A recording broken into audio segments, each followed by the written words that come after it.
I've made over 40k on PrizePicks, so here are the best strategies to actually make profit. I split the video into 6 branches from beginner strategies to advanced concepts you've probably never heard of. Some ground rules first. For a strategy to rank highly, it needs to tick 2 very simple boxes. 1. Is it profitable in the long run? And 2. Can you place a large enough quantity of bets to reduce the luck factor?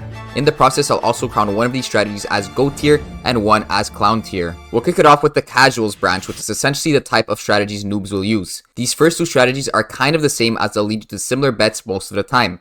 Let's start with the first, making bets based on last 5. PrizePicks has this handy feature for most sports and props where you click this graph icon and you get a clean chart of the past 5 results.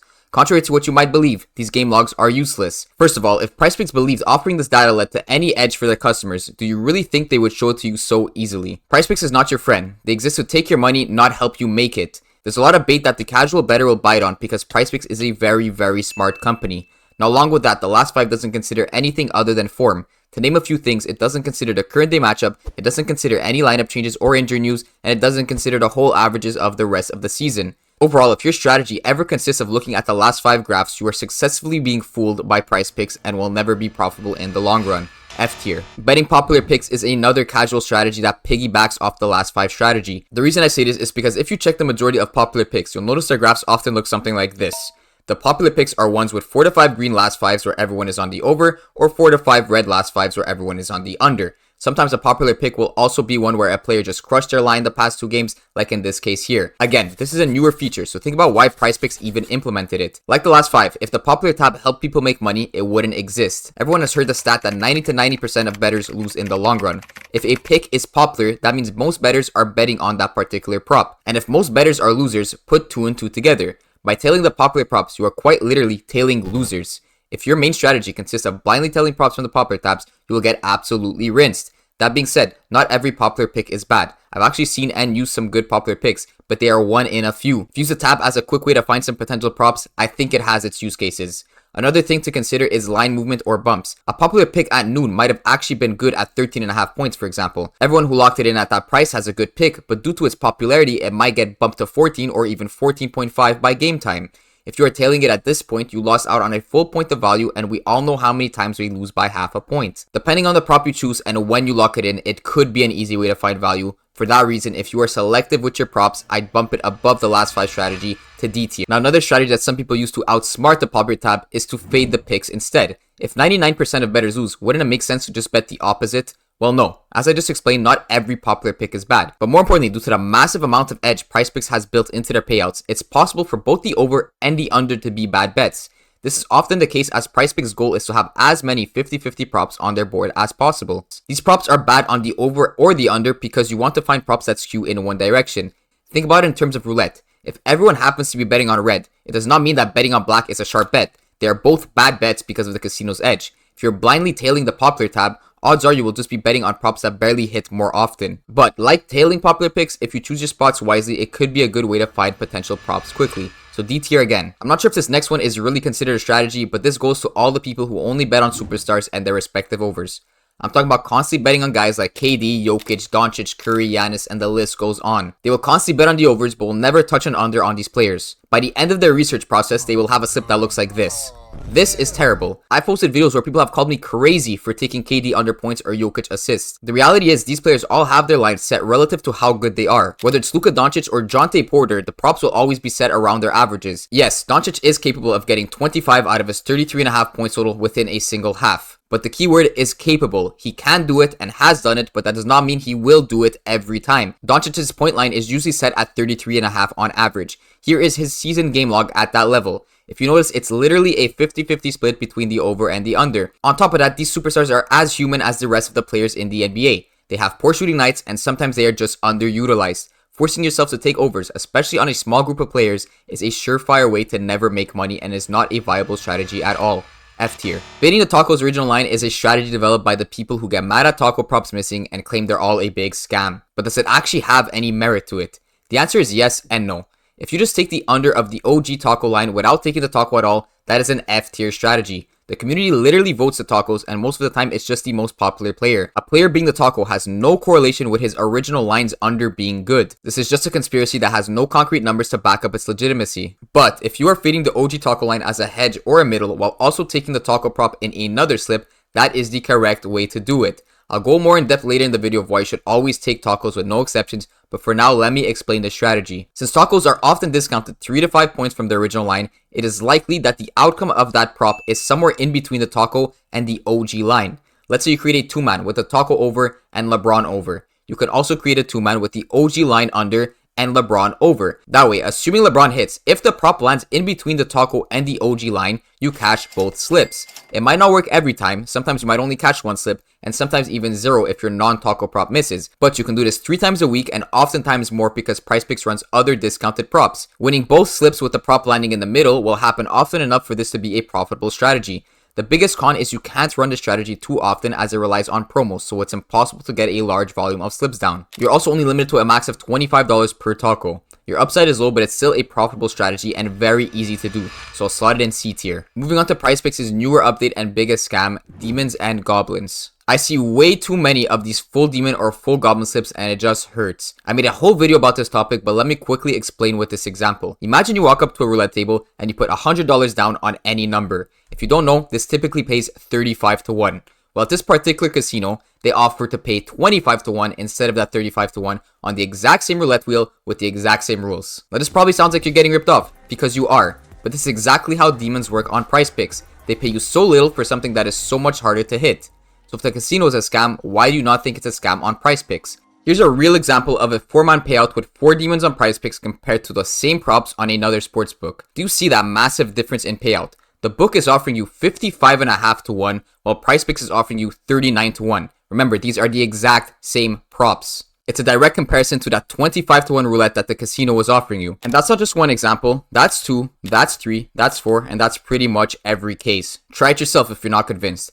It's clear you shouldn't use these props, but people will always argue that they can't get these types of props anywhere else. Well, in that case, just don't play them at all. I could still go to the casino and completely avoid the slot machines while I go play a more fair game like blackjack. Stick to the standard props. Now the same theory applies to goblins. To continue the roulette example, you put $100 on black, which should pay 2 to 1, but this casino says it'll pay you 1.5 to 1. Again, a lower payout for the same bet. Here are more examples of terrible goblin payouts compared to the sports books. Also, think about how you could barely find standard props on MLB and NHL compared to before Demon and Goblins were a thing, because they are infinitely more profitable than regular props for PrizePicks. When PrizePicks sees these 6-man Demon or Goblin slips, they are laughing about how they managed to successfully convince people to donate their funds to them on a daily basis. So for 99% of people, Demons and Goblins are F tier, and if you're in that 1%, if you know, you know. Tailing promotional picks is next on the list. I don't know if this is a strategy people actually use, but if PrizePicks promotes it, I'm assuming people tail these slips. If you are one of these people, please stop. You are quite literally tailing PrizePicks affiliates. While affiliates are not direct employees, they are basically undercover employees. The better off PrizePicks is, the better off these affiliates are as they benefit from PrizePicks' popularity. I'm not saying the slips will purposely be bad, but odds are they will be bad because the affiliates are just there to promote the app. They don't care about their actual picks, and chances are they're not even putting down their own money. Also, if you're out here willingly tailing Ruby Rose, there's a hotline you should call. F tier. Social media is massive when it comes to sports betting, so let's break down each of them in the social media branch. First on the list is short form content, so Instagram, TikTok, and YouTube Shorts. I'll be focusing on Instagram though. If you're telling someone you found on Instagram, there's an extremely high chance you will never make money. I'm sure you have all seen this guy's ads on Instagram. Doing this, it's an art. There's strategy behind it when you're picking winners every day. I know when to go big on a player versus to go conservative based on performance. Did you hear that? He is literally saying nothing. But either way, you DM him cash, sign up to Underdog using his code, and boom, he gets that affiliate money and you get into his likely losing Discord. He could not care less if you stay in his Discord because he makes his money by getting you in the Discord, not keeping you in it. You also don't care either because you got it for free, so you have no commitment to the Discord.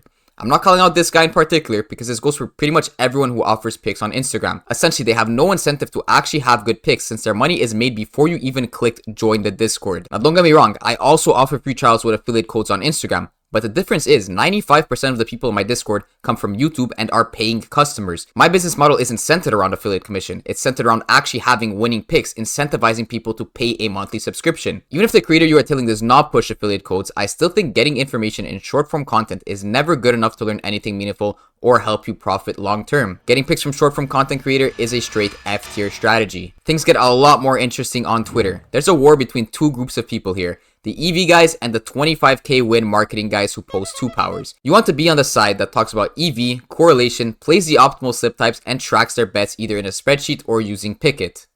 From what I've seen, most of the EV guys know what they're talking about and implement good strategies in their slips. Then there's the other side of Twitter that posts 2-man goblin locks that miss and only tout their $25,000 wins. If you know anything about sports betting, and assuming the wins are even real in the first place, only losers are allowed to lay down that much money on a play, especially a play that pays over 10k. For example, I have a winning account and I'm not even allowed to play $25 on a 2-man, let alone $1,000 on a 6-man. These are the same guys who do not have a Pickit and have no transparency when it comes to tracking their bets. They are pure marketers with garbage discords, but you still join because you see a big money win. 1 month later, you realize you were scammed. Twitter can be a great resource and a good place to tell as long as you're following the right people. But if you're following and telling guys like Book It with Trent or other PrizePicks affiliates, then you are burning your money on fire. Look for guys that explain the strategy and math behind the slip rather than those who just throw random facts about each individual player. Assuming you follow a bunch of actual profitable bettors, you could get some decent volume down for free. C tier. I have a love-hate relationship when it comes to YouTube as it is my main platform. The main pro is YouTube actually gives the content creator enough time to explain strategy and go in depth in a meaningful way where the viewer can understand.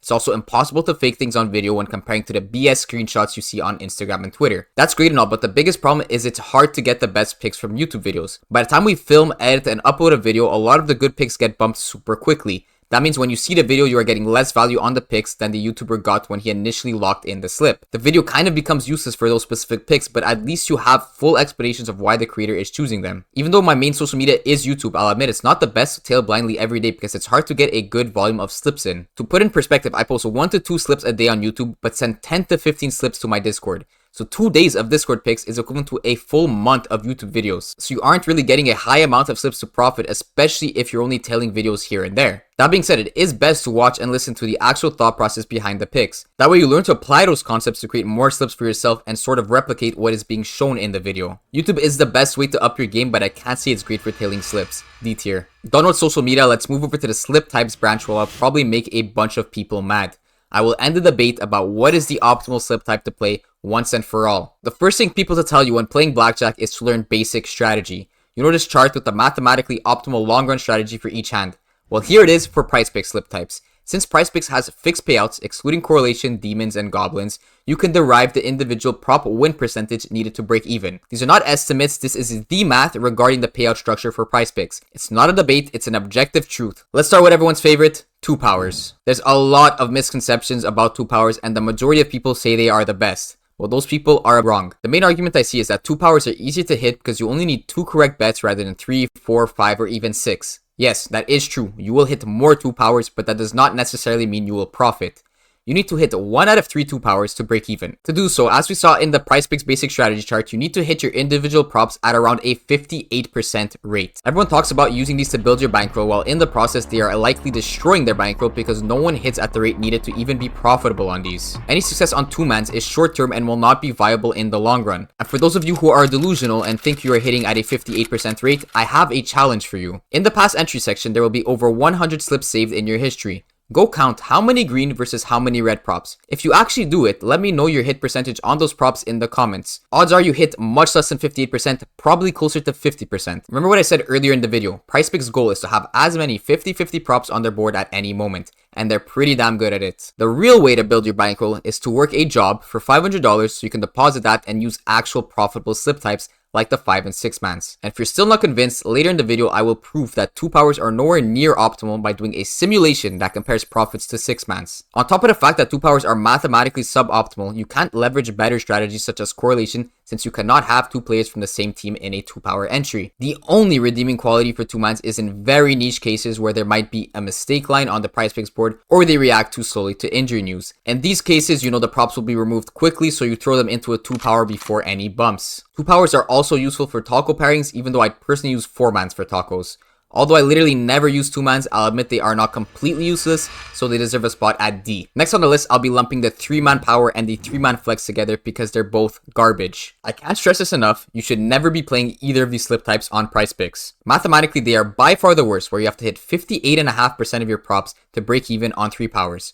3 flexes are even worse, as you have to hit at a 59% rate. And if you didn't know, there's a cool trick to make an extra $100 per 100 you bet on 3-man powers. It's called play the exact same slip on underdog. You'll get a 6x payout rather than a 5x, and the 2 apps will likely have the same props. The 3 flex is also better on underdog, where you will get 3x for 3 correct picks rather than 2.25x on PrizePicks. If you so happen to have 3 good props, find a 4th one and play a 4-man, or drop one and play a 2-man. We finally get to use the clown tier, where we'll slot in both of the 3-man slip types. Let's take it up a notch to the 4-mans, and we'll start with the actual good one, the 4 power. The 4 power requires an individual prop hit rate of 56%, making it the 3rd best slip type in terms of break-even odds. I never use this slip unless I am incorporating some sort of correlation or stacking, but that's where it shines.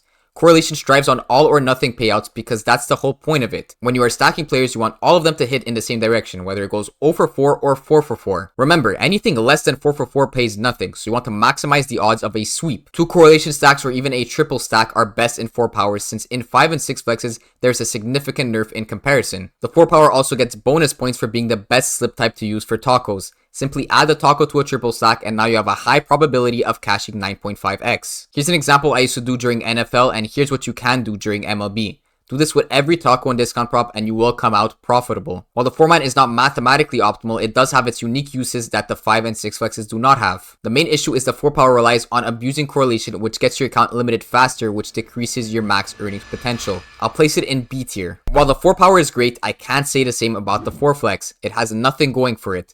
Like the 3-mans, the slip type offers better payouts on underdog. It also has a higher break-even prop hit rate than the 4 power. If you do have 4 good props, just power them rather than flex them.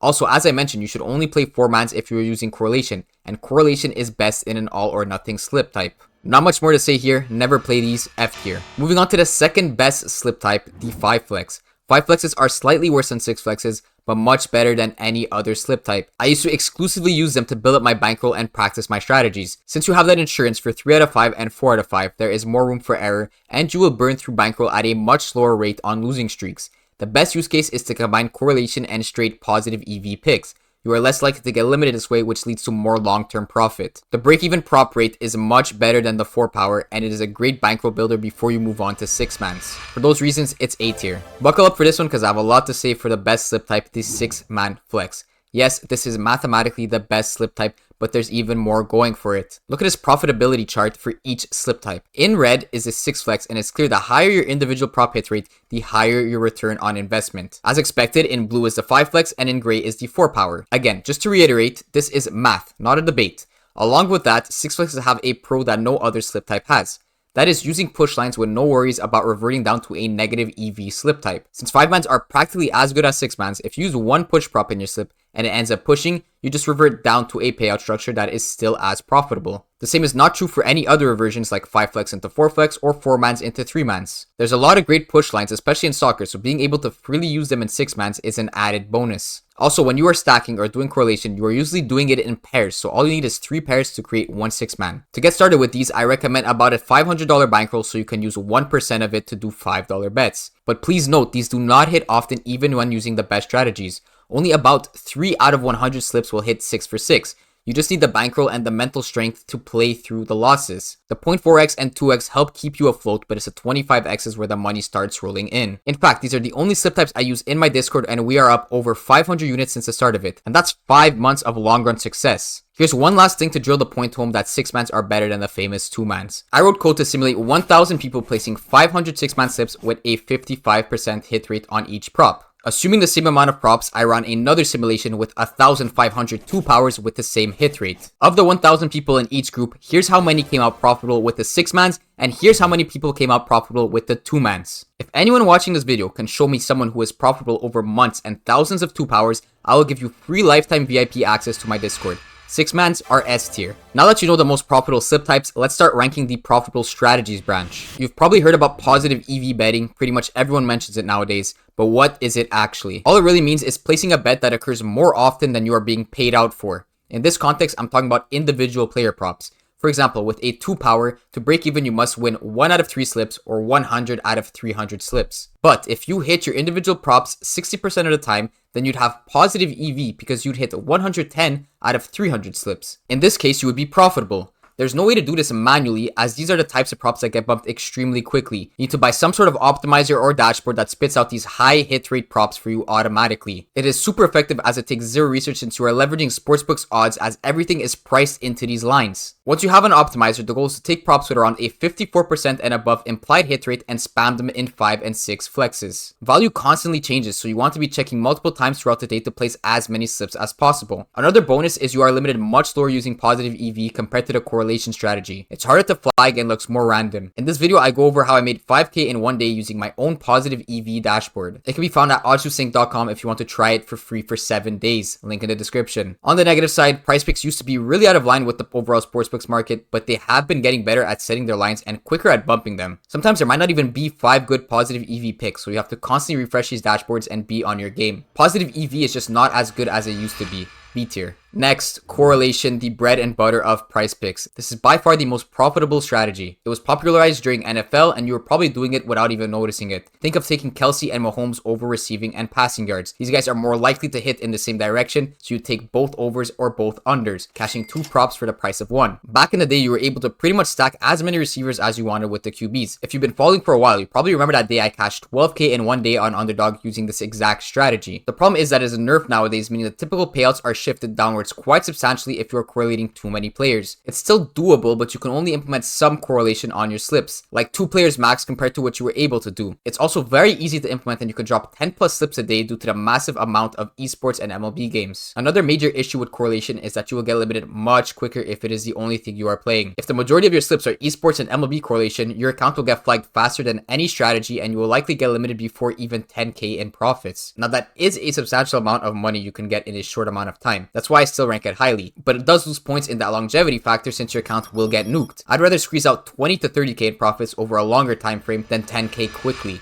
A tier. This next strategy is like a subsection of correlation, which I like to call stacking. It's basically subtle correlation that is not priced in. What I mean by that is if you go over to MLB and take 3 batters on their hits, runs, RBIs, PrizePicks knows this is correlated and will nerf the payout. A subtle stack is something like taking AD over points when taking LeBron over assists. PrizePicks will not penalize you for this as there isn't as direct of a relationship between points and assists as there is with batter, hits, runs, RBIs. The best part about this is you can do it in any sport, with any team, with any props. You have complete freedom with stacking and it's all based on what you know. For example, I've been studying OKC for this whole season. I know that when Shea goes over his points, Jalen Williams is less likely to go over his assists. This is not an obvious correlation and none of the DFS apps will penalize you for this. Therefore, within my slips, I implement the subtle stack with Shea over points, Jalen under assists, and vice versa. You're wondering why this works? The reason behind this is because the majority of Shea's points are unassisted, meaning Jalen's assists will not be going up as often with Shea scoring. With 82 games in the NBA season and countless stacks that you can research, you have unlimited possibilities in the amount of slips you can make. And that's just for one sport. This applies to all sports. Now, when making a 6 flex, you can throw in a real correlated stack and 2 subtle stacks. Most importantly, and why I give it the edge over correlation, is you are very unlikely to get limited using this method. It's not as obvious as the MLB and esports correlation that everyone and their dog is using. You will still likely be taking negative EV props, but it's the combination of 2 props that makes it plus EV, so it's very discreet. S tier for subtle stacking. Moving on to the easiest strategy, promo abusing. This strategy won't make you a lot of money, but it's quick, easy, and very low effort. Essentially, PrizePicks runs a ton of promos to take advantage of, especially for newer accounts who haven't made money. Every Tuesday, PrizePicks drops 3 taco props that are discounted 3 to 5 points from the overall sports betting market. On Fridays, there's Flex Friday, where you get a risk-free bet, where if you lose, you get your money back. This strategy involves just logging in twice a week to abuse the promos. To start, deposit $100 on PrizePicks, and they'll match your first deposit. Now you have $200. On Flex Friday, you'll typically get a $20 risk-free bet that you'll throw on a 5 flex for a chance at $200 or a 6 flex for a chance at $500. If you lose the bet, you get the money back and you wait until Taco Tuesday to run the middling strategy I outlined in the beginning of the video. Since that strategy is profitable and using free money on Fridays is obviously profitable, you will be up doing this in the long run. And these are just the weekly promos. PrizePicks also runs other boosts, discounts, and even free squares quite often. Quick side note on the tacos and discounts. Always take them. It does not matter if it's an esports or even a cricket prop, a discount on the total market is always a no-brainer to take. Imagine Robinhood offers you Tesla at $165 a share and everywhere else it's $170 a share. Of course you take the offer. The tacos might go wrong one week, but there's also other weeks where they will drop 5 discounts and they will all hit. It all balances out in the long run. In fact, this guy on Twitter tracked tacos last year and they hit at a 70% rate, beating out any standard prop. Now back to the strategy, it's good because there's virtually no risk and it's profitable. It works on all DFS sites and I have referral links for all bonuses in the description. The thing is, it's not scalable at all since you're at the mercy of PrizePicks promos, which have been drying up recently. You might make about 1 to 2k in a year, which is good, but you can make 10 times that money with the previous strategies. I recommend this for newer players who PrizePicks feeds promos to, but other than that, I would move on to the better ones, C tier. Done with the profitable strategies, but how do we make these profitable strategies even more profitable? Let's move on to the amplifiers branch. These next two strategies really depend on if your overarching strategy is profitable in the first place. These strategies act as amplifiers to get more slips down, but they're both F tier if you are losing better. So the first strategy is mixing and matching, where you essentially take your favorite picks and place them multiple times across entries. For example, if you noted down 3 props that you like, but you want to play 2 powers, you'd have 1 extra prop. You make 1 2 power with your 2 favorite and then start a second 2 power with that 3rd prop. Then you'd finish it off with your absolute favorite prop from that first slip. So you're essentially using your favorite prop over 2 slips rather than just 1. The same concept applies to whatever slip type you are making. All this is doing is adding a higher volume of slips and allowing you to put more money down. If you are profitable, it does make sense as a strategy, as with higher volume of slips, you are reducing that luck factor. That being said, I don't love this strategy because even though you're creating more slips, you are using the same players, thus overexposing yourself to a lot of the same props within a given day. If general advice is 1% of your bankroll per slip, well now you have 2% of your bankroll on various players, actually increasing your risk. You're essentially sacrificing diversification. For me, it's D tier as there's a much better and smarter strategy that I like to call revivals. Don't you hate when you cook up a 4-man power and it chalks right away? Well, that's where revivals come in. They're exactly what the name suggests. You are reviving dead slips. Let's say you're running a bunch of 4 powers in a given day. Within those slips, you have some early games or you have some unders that have already been breached. Or maybe you're running quick props like first quarter or first half props. Well, you know you need to get 4 out of 4 to get paid in the first place. So if 1 prop already missed, that slip is completely useless. If the 3 other props in the slip have not started yet and have not been bumped, you can copy that dead slip over and revive it by adding a new positive EV play to it. This way you turn it into another 4 power. In this case, you are reusing old props, but only if those props are part of slips that are already dead. Using this method, you are not actually overexposing yourself to props like you would be doing with the mix and match strategy. This is the best way to get as much volume down as possible without sacrificing diversification. Assuming you are winning better, this is an S tier strategy allowing you to make a whole lot more money since you're just reusing props that you've already done the work to find. If you've made it this far, you probably noticed I have not used the GO tier yet. Well, I saved the best for last. I have no shame in saying the ultimate PrizePicks strategy is just to join my Discord and have me do all the work for you. I apply positive EV, stacking correlation, and create 6-mans for everyone to tail at the click of a button. With 50 minutes a day, you can tail 10 plus profitable slips without having to do any research on your own. I have a proven system that has profited over 500 units in the past 5 months since I started the Discord and have not had a negative month. As you saw in the intro, I was very profitable before I even started my Discord, but since I got limited, I figured I need to share the sauce. The best part is all daily wins and losses are publicly tracked in the spreadsheet linked in the description. In the Discord, you get a high volume of profitable slips, full transparency, and education. As long as you are patient, consistent, and have the bankroll to sustain losses, you will be profitable like the hundreds of happy customers in the Discord. Go tier for the Oddshoes Discord, join with the first link in the description.